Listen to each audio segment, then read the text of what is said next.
Hola, este soy yo. Ahora soy un PNGtuber y tengo muchos dibujitos como Vale, ya paro. Bienvenidos a una nueva sección del canal en la que hablo de un producto concreto y trato de explicaros mis sensaciones al verlo, rescatando momentos puntuales y en general recomendando o no su visionado. Hace unos meses terminé Breaking Bad y alguien en los comentarios me recomendó su spin-off, asegurándome que era mejor básicamente en todos los aspectos. Ya el verano pasado por fin le di una oportunidad y ahora que me la he acabado puedo confirmar que sí, es de las mejores series que he visto nunca y en mi opinión incluso mejor que el producto original. Así que hoy toca hacerle un vídeo a esta obra maestra sin enfocarme en nada en concreto y hablando de los personajes, escenas o elementos que se me vayan ocurriendo. Recuerdo como siempre que este vídeo es solo mi opinión y que las afirmaciones que haga son en base a mi fanatismo por esta gran saga y por este producto que he disfrutado de principio a fin. Por supuesto, esto está plagadísimo de spoilers y sin más que decir os dejo con mis consideraciones sobre Better Call Saul. Cuando empecé la serie pensaba que iba a mantener el tono de las últimas temporadas de Breaking Bad, tratando el narcotráfico del cartel y las implicaciones de los personajes con este y con un Saul Goodman mediando con ambos. Pero mi sorpresa vino nada más empezar la serie, teniendo un abogado mediocre llamado Jimmy McGill. La serie se toma su tiempo para introducirnos su personalidad, sus motivaciones, sus decisiones y sobre todo su lenta transformación en su alter ego. Prácticamente a partir del cuarto o quinto capítulo dejé de tomármela como Breaking Bad 2 y empecé a disfrutar lo que tenía que ofrecerme Better Call Saul. Y la verdad es que salí bastante satisfecho. Aunque disfrutaba de esos pequeños cameos breves, como cuando aparece Tuco, que Dios, estuve dando volteretas como por media hora, también me interesaba mucho la vida de Jimmy como persona antes que como amigo del cartel. Su hermano es una pieza clave en su transformación y tiene mucho donde analizar. Tenéis 1000 vídeos hablando de su enfermedad y de cómo Jimmy tiene que ver con esta, resalto sobre todo este, muy interesante, pero quiero hablar sobre mis sensaciones. Y es que no sé cómo explicarlo, pero empaticé con él más de lo que debería. Sí, está claro que la envidia hacia su hermano era casi maníaca, que era un personaje insoportable y que mucha gente lo odia, pero yo personalmente no lo odio tanto. Sí que disfrutaba cuando Jimmy conseguía lo que se proponía, aunque sus métodos no eran los correctos, porque cuando le gana el juicio lo hace jugando sucio y por un crimen que todos sabemos que ha cometido. Pero como de alguna forma es carismático y tal, pues empatizamos con Jimmy y le dejamos pasar todas estas cosas. Pero es que Chuck tenía razón. Vale, está claro que quizá pudo intentar no machacar a Jimmy todo el rato, pero es que sabía de todo lo que su hermano era capaz. Desde pequeño lo había visto robando, mintiendo a la gente. Joder, hasta lo tuvo que sacar de la cárcel una vez. Está claro que su visión tan radical de la justicia hacía totalmente imposible que viese a su hermano como un abogado. Y me gusta porque aunque pueda caerte mal o estar más o menos de acuerdo con su actuar, todos los personajes tienen muchísimas capas y no es todo tan fácil como decir si tiene o no tiene razón. Supongo que nos enseñara la enfermedad mental de Chuck también hacía que yo pudiera empatizar con él más que con los otros. Cuando le daban esos ataques magnéticos, yo de verdad podía sentir que me estaba pasando a mí. Entre los efectos en pantalla, los sonidos, los planos, yo estaba con una sensación enorme de inconformidad y acababa sufriendo del mismo modo que él. Muy bien llevado ese tema. Como poco a poco parece que mejora y como va recayendo. Me dio mucha lástima su suicidio, sinceramente, porque estaba mejorando muchísimo y se había quedado como un personaje ya ajeno a la vida de Jimmy.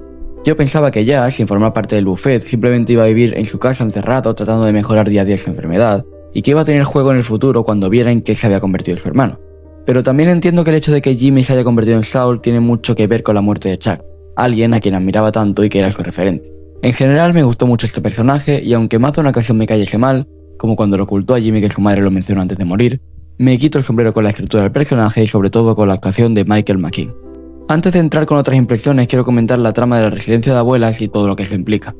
Voy a ser claro, odié a Jimmy en esta parte. No puedo explicar con palabras lo terriblemente mal que me sentí cuando jugó así con un ser de luz tan puro como su abuelita y que no tuviera consecuencias apenas. Creo que es lo que peor me cayó de la serie con diferencia, es que estaba llorando viendo como el conflicto cada vez iba peor y con el alma rota de escuchar a esa abuelita tan noble y buena intentando arreglar sus amistades. Creo que es de los momentos en los que peor lo pasé de la serie, y es curioso porque hay otros momentos mucho más duros, como la muerte de Nacho y su discurso final, pero es que ahí estaba metido en líos con narcotraficantes y psicópatas. Los que hacen todo lo que hacen son villanos, malas personas, seres deplorables. Pero se supone que un abogado, se supone que Jimmy, quien se nos presenta como alguien insensible, empático, que sobrepiensa si lo que está haciendo está bien o está mal, no haría una manipulación tan horrible. Aún así, como he dicho, tiene tantas capas que no puede simplemente tacharlo de nada. Pues al final medio que hace lo correcto, pero no sé, lo odié muchísimo aquí y de verdad que lo pasé fatal. Estaba viendo un culebrón durísimo y no me gustaba ver sufrir así de antenita. Menos mal que al final se solucionó todo, como siempre, y volvió a llevarse bien con sus amigas. Total, solo quería comentar eso. En esta serie, aparte de personajes nuevos, también se nos desarrolla muchos personajes ya presentados, como por ejemplo Mike. En la otra serie era un tipo duro que acataba normas, un hueso duro de roer con el que mejor no meterse y ya. Pero aquí se nos presenta como un padre completamente desolado que busca lo mejor para su nieta y su nuera. Y ojo, no lo estoy justificando. porque al final se mete al mundo criminal y nada justifica sus acciones y las vidas que se lleva. Pero me gustaría citar una frase que dijo el propio Mike, que para mí define a la perfección a todos los personajes de este universo. The lesson is, if you're going to be a criminal, do your homework. Wait, I'm not a bad guy. I didn't say you're a bad guy. I said you're a criminal. What's the difference? I've known good criminals and bad cops, bad priests, honorable thieves. You can be on one side of the law or the other. But if you make a deal with somebody, you keep your word. You can go home today with your money and never do this again. But you took something that wasn't yours, and you sold it for a profit. You're now a criminal. Good one, bad one, that's up to you. También tiene otro speech que me llegó muchísimo cuando le explica a Jimmy que algún día superará su trauma, de alguna forma intentando engañarse a sí mismo y dando una falsa seguridad a los demás para no mostrarse vulnerable. Pero luego vamos a eso. He de decir que su implicación con los Salamanca me gusta incluso más que en Breaking Bad. Nunca hubiera apostado que Mike conocía a Jimmy antes que a Gustavo. De hecho, a Gustavo se le presenta muy tarde en la serie, pero aquí me gusta mucho más su explicación. Cuando Walter quiso acabar con su jefe, prácticamente lo hacía desde las sombras, y con el aprendizaje que Mike obtuvo, prácticamente no se involucró porque no quería que una familia perdiera a su marido o a su padre. Pero en Better Call Saul, el enemigo es Lalo Motherfucking Salamanca. Dios, qué personajazo. Qué escalofríos me daba cada vez que aparecía. ¿Cómo puedes intimidar tanto simplemente sonriendo y siendo amable? Es que no lo entiendo. Creo que todo el que haya visto esta serie puede confirmar que es sin duda el mejor villano de todo este universo y por muchísimo. No es solo porque se roba todas las escenas en las que aparece, sino porque es una amenaza tan grande que hasta hace temblar al propio Gustavo, que ya nos pareció la mayor amenaza en su momento. Es curioso porque Lalo de hecho aparece bastante poco. Se nos presenta de un capítulo para otro, como le gusta hacer a esta serie, y en sus primeros minutos ya dejan clara su personalidad, su nivel de peligro y lo controlada que tiene la situación siempre. Os recomiendo ver este vídeo de Tizam que explica bastante bien todo el arco de su personaje en solo 8 minutitos. Pasaos a verlo. Y bueno, ¿qué os voy a decir yo de él? Adoré este personaje desde su principio hasta su final. Obviamente había que matarlo porque si no no tendría sentido que no estuviese en Breaking Bad, pero aún así, como también dice el vídeo, tuvo de rodillas al mismísimo líder de los pollos hermanos, y hasta lo hizo suplicar, y todo esto sin un método estratégico, solo con confianza en sí mismo y mucha frialdad. La escena en la que visita a Jimmy para que le cuente qué pasa en el desierto tiene que ser de mis favoritas de toda la serie. Es brillante cómo he podido sentir miedo por un personaje que sé que no puede morir. Es obvio que de alguna forma esto se va a resolver porque Saul Goodman sigue vivo en Breaking Bad, pero aún así, Lalo me tuvo pegado a la pantalla con miedo real de lo que pudiera pasarle a Jimmy o a Kim durante unos 12 minutos. Cada frase, cada recurso de la cámara, cada elementito me tenía con pánico sobre lo que pudiera pasarle a alguno de estos dos personajes. Y lo mejor de todo es que Lalo no pierde el control en ningún momento.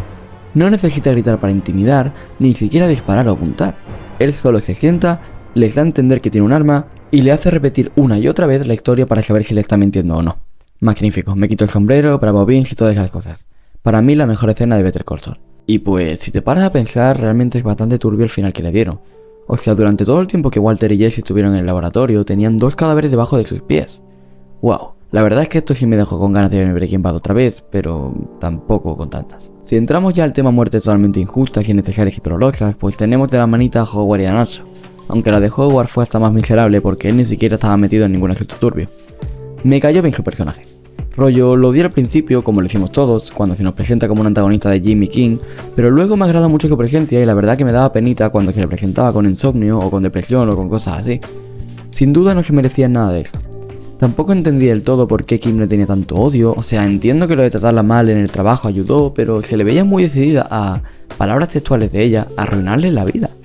Lo que entendí es que lo hacía porque se dio cuenta de que cuando mejor estaba con Jimmy era cuando hacían daño a los demás. Pero si tenéis alguna otra explicación podéis compartírmela aquí abajo en los comentarios, yo os leeré a todos encantados y podremos discutir sobre ello. Sobre Nacho, pues, ¿qué puedo decir? Es el perfecto ejemplo de cómo las malas decisiones te pueden llevar a destinos oscuros y pues, vaya tragedia que no tuviera ninguna posibilidad de tener otro final. Se puede entender como un paralelismo con Jesse, siendo personajes muy parecidos, con la diferencia de que Jesse, aunque estuvo en peligro varias veces, realmente no estaba tan atado de pies y manos como Nacho. Es muy triste pensar que nunca tuvo una mísera oportunidad de escapar de este mundo y llega un momento en el que simplemente tiene que aceptar su destino y solo le queda morir con dignidad. Su discurso final es brutal, cómo se desahoga con todos esos psicópatas y cómo hasta se suicida para, al menos, reflejar que tiene algo de control en su vida. Me gustó mucho cómo se representó esta búsqueda de control en Nacho, teniendo a chicas pegadas en su casa a las que prácticamente tenía como mascotas, mientras que personajes como Gustavo Fring le ponían los pies en la tierra y le recordaban que no era nadie. Muy trágico su desenlace, su relación con su padre y de verdad que me habría gustado que este personaje se hubiese escapado, pero supongo que no habría sido posible. Gus no habría dejado suelto a alguien así y la habrían pillado tarde o temprano. Al menos fue rápido y murió con algo de dignidad que sin duda se merecía. Sin duda de mis personajes favoritos de este universo. Y ya por último quiero hablar de Kim. Sé que podría hablar de millones de cosas, como la participación de Héctor Salamanca en sus tiempos de capo, un verdadero cabrón si me preguntan, la verdad es que siempre me ha caído fatal y tras esta serie peor, pero Aura lo que es Aura tenía, todo hay que decirlo. También podría comentar los infinitos paralelismos de la serie, las tramas con personajes secundarios como el tío que vendía pastillas a Nacho y tal, pero el vídeo duraría 1000 horas y no me da tiempo físico a hablar de todo. Eso sí, prometo que si el vídeo tiene apoyo en el futuro hablaré sobre personajes, escenas y momentos concretos, porque quiero hablar en un vídeo dedicado y analizaré algunas cosas que me dejan el tintero. También me podéis dejar aquí abajo cosas que queréis que hable. Esta sección solo trata de impresiones sobre la serie y de momentos puntuales, para tratar de abordar un poco lo que disfruté del producto. Ahora sí, hablemos de Kim, lo que considero como el segundo mejor personaje de la serie, la mejor abogada del mundo y lo que Skyler siempre debió ser. Muchísima gente odia a este personaje y lo entiendo, en un futuro también haré un vídeo hablando de por qué Skyler también es mala persona y su hate está justificado casi del todo. Pero creo que casi nadie puede odiar a Kim. Es dulce, lista, comprometida con su trabajo, activa, responsable y un pilar fundamental tanto en la serie como en la vida de Jim. Su relación me parece, sin miedo a equivocarme, de las mejores que he visto en cualquier producto audiovisual, y eso es porque se toman su tiempo para desarrollarla del todo. 6 temporadas, que se dice pronto. Está llena de altibajos y hay un momento puntual que quiero destacar en la intro de uno de los episodios, cuando se nos muestra la vida que llevan ambos con una barrera vertical en medio, mostrando a la vez lo separados que están pese a en ciertos momentos incluso compartir espacio físico. Todo esto acompañado con un temazo también. Ya os digo que no entendí del todo porque actúa así con Howard, pero la verdad es que este personaje me encantó y su desarrollo en las escenas de blanco y negro me pareció sobresaliente. Tiene que ser muy duro ver que el amor de tu vida, la persona a la que tanto quieres, ha acabado envuelto en unos problemas tan gordos relacionados con el narcotráfico y la muerte de cientos de personas. Me gustó mucho toda su trama con Mesa Verde, sobre todo al principio, y el modo en el que se cuentan los roles que tienen Jim y Kim en la pareja. A lo largo de la serie se muestran con toneladas de ejemplos, y básicamente la dinámica consiste en Jim y la lía, ambos se ríen y disfrutan, y luego Kim es la que tiene que arreglarlo todo. Como cuando tiran las botellas por la ventana y Kim va a recoger los cristales al día siguiente, o cuando va a hablar con Chuck para intentar arreglar la rota relación de ambos. Aunque se nos presente de forma bonita porque ambos se quieren, realmente estamos ante una víctima de maltrato, aunque no sea física o intencionalmente, y un personaje totalmente roto que dudo mucho que pueda recuperarse alguna vez del daño psicológico que le hace Jim. Eso sí, adoro mucho su dinámica juntos y sobre todo lo destaco en el capítulo donde Lalo mata a Howard. Qué violento, qué inesperado, qué gratuito. Esto sin duda fue un antes y un después en Kim y hasta a mí como espectador me hizo despertar y darme cuenta del daño que ambos personajes estaban haciendo a su entorno. La escena en la que lo dejan me parece también de las mejores de la serie, completamente devastadora y pues la entiendo totalmente a ella. Personaje y actriz de 10 y estoy deseando verla en la nueva serie de Vince Gilligan. Bueno, pues eso ha sido todo por este vídeo. Para concluir quiero remarcar por si no ha quedado claro que he disfrutado muchísimo de Better Call Saul, de principio a final, y que es de mis series favoritas de la historia. Les recomiendo muchísimo a todo el que no se la haya visto y especialmente al que no ha seguido esa historia después de Breaking Bad. Hacedme caso, como mínimo igual a su antecesora.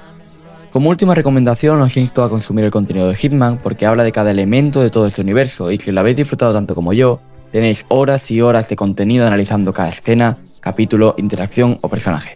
Si os ha gustado el formato podéis ponerme en la descripción qué otras series, películas o videojuegos debería ver o jugar.